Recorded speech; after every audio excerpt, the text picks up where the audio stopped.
तो ये सारी चीज़ों के बारे में हम आपको अपडेट करा रहे हैं और पुणे का जो पोर्श कार एक्सीडेंट में एक साढ़े 17 साल का जो लड़का था, उसने 200 किलोमीटर की स्पीड से तेज़ जो है कार चलाते हुए उसने एक बाइक को हिट किया था, जिसमें 2 इंजीनियर्स थे, जिनकी ऑन द स्पॉट जो है वो डेथ हो गई थी और उसके बाद में जो था, वो लड़का था, उसको जो है जुबलाइन कोर्ट में आसानी से कुछ कंडीशंस के साथ में जो है वो 15 घंटे के अंदर बेल दे दी गई थी। और इस मामले ने जब तूल पकड़ा और सोशल मीडिया पे भी काफ़ी लोगों ने आवाज़ उठाई और काफ़ी जनता के बीच में रोष था और काफ़ी तरह के जो है वो चीज़ें वायरल हो रही थी और लोगों ने कानून के लिए भी तरह-तरह की बातें कही और लोगों का कहना था कि हमारा कानून इतना खोखला और कमज़ोर है कि इतने बड़े क्राइम के बाद में भी इतनी आसानी से और इतनी मज़ाक वाली कंडीशंस के साथ में उसको जो है वो बेल दे दी गई और इस केस में अब तक बहुत सारे जो है डेवलपमेंट हुए हैं और बहुत सारे जो लीगल प्रोविज़न्स हैं, वो हैं और ये सबको पता होने चाहिए कि क्या चीज़ है इसमें लीगल प्रोविज़न्स इसमें क्या-क्या है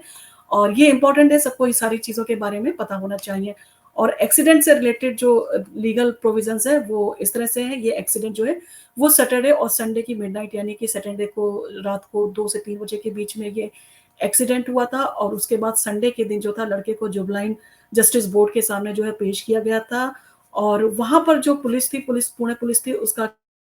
कहना था कि जो माइनर है उसको एडल्ट की तरह से ट्राई करना चाहिए था, ताकि उसे सख्त से सख्त सज़ा मिल सके। परंतु जो जुबलाइन जस्टिस बोर्ड था उसने पुणे पुलिस की जो माँग थी, उसको रिजेक्ट कर दिया और कहा इसको माइनर को जो है वो उसको एडल्ट की तरह से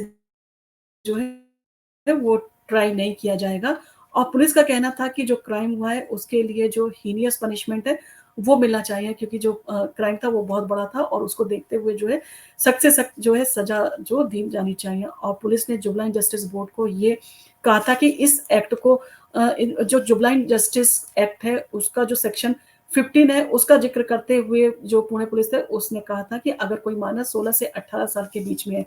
और उसने अगर मर्डर और रेप जैसा हीनियस कोई क्राइम किया है, तो उस कंडीशन में जो है जो माइनर है उसको ना जो है वो एडल्ट की तरह से ट्राई कर सकते हैं, यानी कि एक एडल्ट की तरह से उसे मान सकते हैं और ऐसी रिक्वेस्ट जो थी वो पुणे पुलिस ने जो थी, वो जुबलाइन जस्टिस बोर्ड के सामने पुणे के सामने की थी। परंतु पुणे पुलिस की इस दलील को जो था कोर्ट था उसने मानने से इनकार कर दिया था और उन्होंने कहा कि माइनर को एडल्ट की तरह से जो है वो ट्राई नहीं किया जा सकता और उस हिसाब से जो था, उसे पनिश किया जाएगा क्योंकि वो माइनर है, उसी हिसाब से उसको जो है वो पनिश किया जाएगा, उसी के अकॉर्डिंग उसका जजमेंट होगा और लड़के को बेल भी ग्रांट कर दी थी। बहुत ही आसान कंडीशंस के साथ में जो है वो बेल जो थी कोर्ट ने ग्रांट कर दी थी और ये काफ़ी न्यूज़ में भी आया था, लोगों ने भी सोशल मीडिया पर अपना गुस्सा और जो था आवाज़ उठाई थी और फैसले के खिलाफ लोगों जो थे वो शौक थे कि 200 किलोमीटर की जो है वो स्पीड से एक लड़का जो है वो कार ड्राइव कर रहा था और उसके पास में ना तो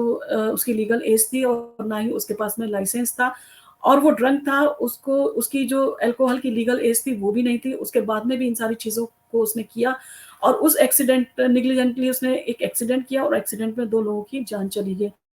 और इतनी आसानी से कोर्ट ने उसको इतनी आसान जो कंडीशन थी उसके साथ में बेल मिल गई तो इसपे सारे लोगों का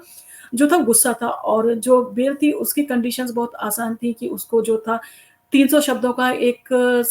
जो सड़क सुरक्षा के ऊपर जो है उसको निबंध लिखना था और उसके बाद में उसको जो था पुणे ट्रैफिक के पास में जाना था और उससे जो ट्रैफिक रूल थे उनको उसने पढ़ना था, उसके बाद में उसके माता-पिता ये सुनिश्चित करें कि वो किसी तरह की गलत संगत में नहीं रहेगा और 15 दिन के अंदर उसको जाके एक साइकियाट्रिस्ट के साथ में कंसल्ट करना था, मनोवैज्ञानिक को उसे दिखाना था और ये सारी चीज़ें बोलने के बाद में जो कोर्ट था उसने 15 घंटे के लड़के को जो थी वो जो थी बेल दे दी थी जिसके ऊपर जनता का बहुत आक्रोश था और इस केस के ऊपर काफ़ी प्रेशर आया था। इसके ऊपर काफ़ी पॉलिटिकली भी प्रेशर आया, उसके ऊपर पुलिस से भी तरह-तरह की बातें की जा रही थी और उनके लिए भी ये चीज़ क्लियर करना बहुत बहुत टफ था कि किस तरह से वो इन सारी चीज़ों के जवाब दें। तो इन सारी चीज़ों को जो है वो देखते हुए इस पर बहुत बड़ा जो इसको इश्यू लोगों ने बना दिया था और सोशल मीडिया पर देश भर से एक बड़े लेवल का जो है आउटरेज हो गया था और गरीबों के लिए कहा गया था कि जस्टिस नहीं है। जस्टिस सिर्फ़ अमीरों के लिए है और अमीरों के बच्चे कुछ भी कर दें तो उनको आसानी से ज़मानत मिल जाती है। ये सारी चीज़ें जो कही जा रही थी और लड़के जो जब प्रेशर ज़्यादा बना तो गवर्नमेंट भी एक्शन लिया तो अब लड़के के जो फादर थे, उन्हें भी जहाँ पर यहाँ पर जो है वो अरेस्ट कर लिया गया है और फादर को यहाँ पर अरेस्ट करने के पीछे जो रीज़न था वो ये था कि जुवेनाइल जस्टिस एक्ट का जो सेक्शन 75 और 77 है, उसके अकॉर्डिंग जो उस वो कहता है कि जुवेनाइल एक्ट ये कहता है कि अगर माता-पिता, गार्जियन या किसी पर्सन ने जिसके अंडर में माइनर है, जिसके पास में उसकी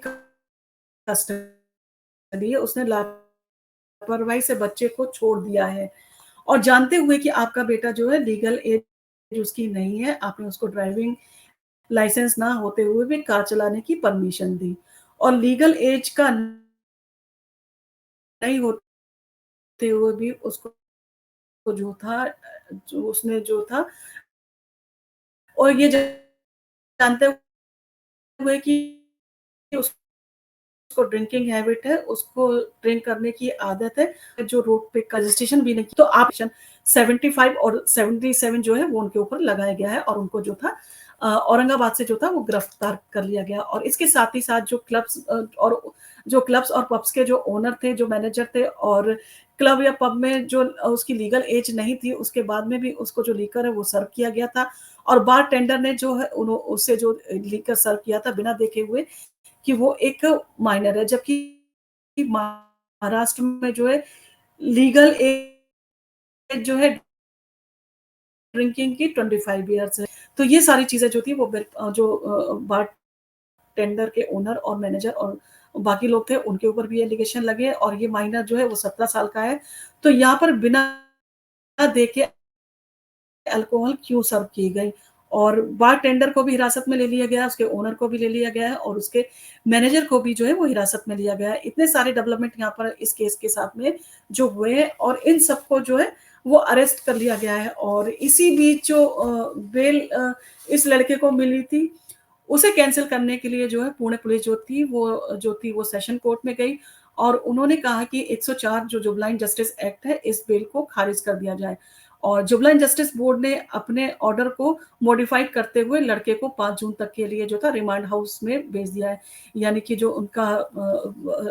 बाल सुधार गृह जो होता है उसमें उसको भेज दिया है और अब लड़का जो है वो पुलिस की हिरासत में है और लड़के के जो फादर है वो भी पुलिस की हिरासत में है और इंडियन कॉन्स्टिट्यूशन के हिसाब से मेजर यानी कि जो एडल्ट है और उसके लिए जो नॉर्मल जेल होते हैं वो होती है और माइनर यानी कि जुवेनाइल के लिए रिमांड होम होते हैं, ऑब्जर्वेशन होम होते हैं, तो इस लड़के को जो है रिमांड होम में भेजा गया है।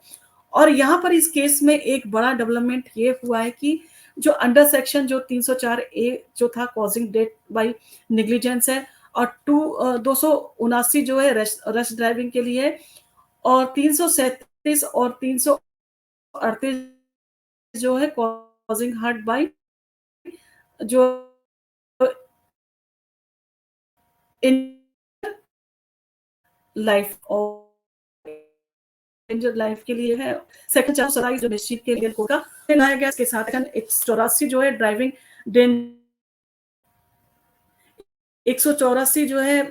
ड्राइविंग डेंजरसली बाय कहते हैं डेंजरसली है वो लगाया गया है और 119 जो है duty to obey traffic sign and 177 जो है general provision for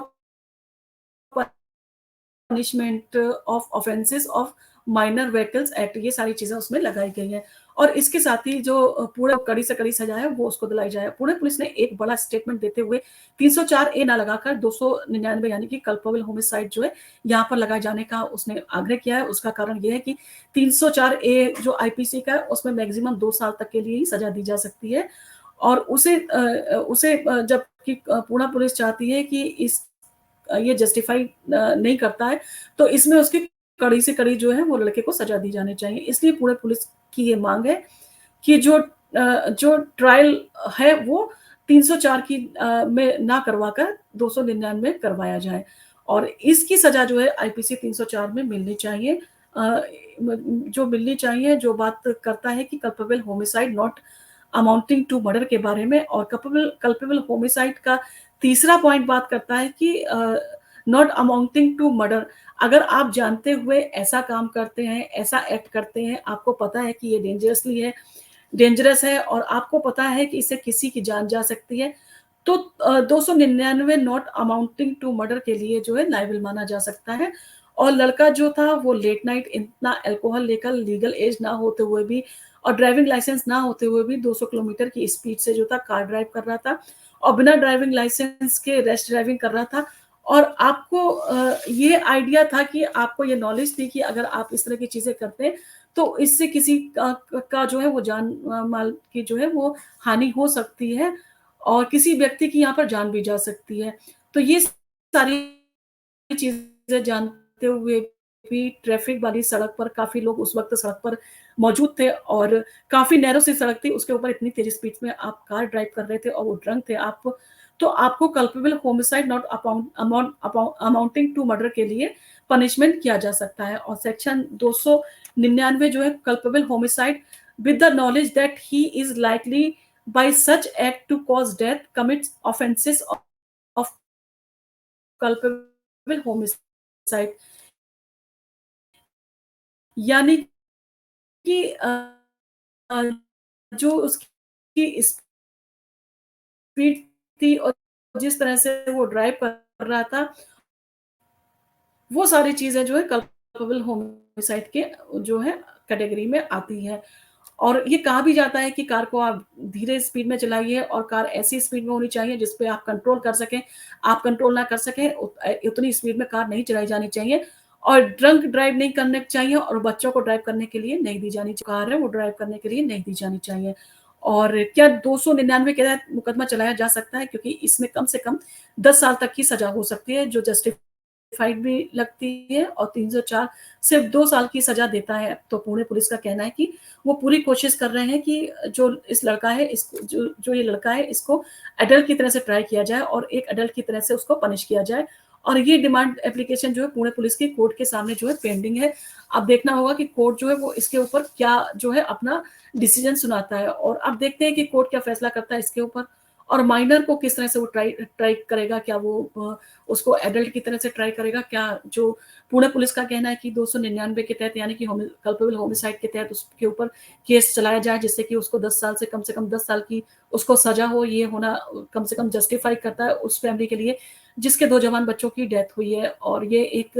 heinous crime है और इसके लिए जो है हीनियस पनिशमेंट ही होना चाहिए। और ये सारी चीज़ें जो है जो पुणे पुलिस है वो पूरी तरह से प्रयास रहता है कि कहीं किसी तरह से जो है उनकी चीज़ें जो है वो एडमिट कर ली जाए और उसी के हिसाब से जो है वो मुकदमा चलाया जाए और 10 साल की कम से कम उसको जो है वो सज़ा दी जाए और उसके जो फादर है उनको भी सज़ा दी जाए, क्योंकि वो बराबर से उसमें कहते ज़िम्मेदार हैं, जानते हुए कि बच्चे को शराब पीने की आदत है, उसको पार्टी आप करने देते हैं। लाइसेंस नहीं था, उसके बाद में भी आपने उसको ड्राइव करने दी और कार का रजिस्ट्रेशन नहीं करवाया था आपने, रजिस्टर्ड कार नहीं थी, उसका नंबर नहीं मिला था, उसके बाद में भी आपने कार ड्राइव करने की दी। तो इतनी बड़ी जो लापरवाही की थी पेरेंट्स ने, उसका खामियाजा कहीं न कहीं अब पूरा परिवार भुगतेगा। तो आपको भी इन सारी चीज़ों पे ध्यान देना चाहिए कि आपको अपने बच्चों को कितनी आज़ादी देनी चाहिए, कितनी नहीं। कई बार होता है कि लाड़-प्यार में पैम्पर करके और बच्चों को शो ऑफ करने की आदत होती है, तो हम उसमें उनकी जो चीज़ों में उनका सहभागी बन जाते हैं। हम उनको चीज़ें जो हैं वो दे देते हैं आसानी से, जिसके कारण इतनी बड़ी दुर्घटनाएँ हो जाती हैं और ये चीज़ें कई बार हो चुकी हैं। तो ध्यान देखिए आपके बच्चे जो हैं अगर उनको इस तरह की चीज़ें हैं, तो वो इस तरह से जो है वो लापरवाही ना बरतें और इस तरह की लापरवाही जो है और इस तरह की आपकी छूट जो है, उस तरह की आपकी आज़ादी बच्चों को देने के लिए जो आप दे देते हैं आसानी से, वो कहीं न कहीं उनका पूरा फ्यूचर जो है वो स्पॉइल कर सकती है, उसके ऊपर एक दाग लगा सकती है। तो आपसे आशा है कि आप इस जो इंसिडेंट है इससे कुछ सीखेंगे, अपने बच्चों को जो है वो कहीं न कहीं रोकथाम लगाने की कोशिश करेंगे कि बच्चों को समझाया जाए क्या लीगल है, क्या इल्लीगल है, क्या जायज़ है, क्या नाजायज़ है और क्या आपकी लीगल एज क्या होती है और लीगल एज में आपको क्या करना अलाउ है, क्या करना आपके लिए अलाउड नहीं है। तो ये सारी चीज़ें जो हैं बच्चों को आज के दौर में समझाई जानी भी बहुत ज़रूरी है। आपको अगर हमारा वीडियो पसंद आया हो तो आप इसको लाइक कीजिए, शेयर कीजिए, सब्सक्राइब कीजिए। हम ऐसे ही इन्फॉर्मेटिव वीडियो आपके लिए लाते रहेंगे। आशा है आपको हमारा ये वीडियो पसंद आया होगा। धन्यवाद।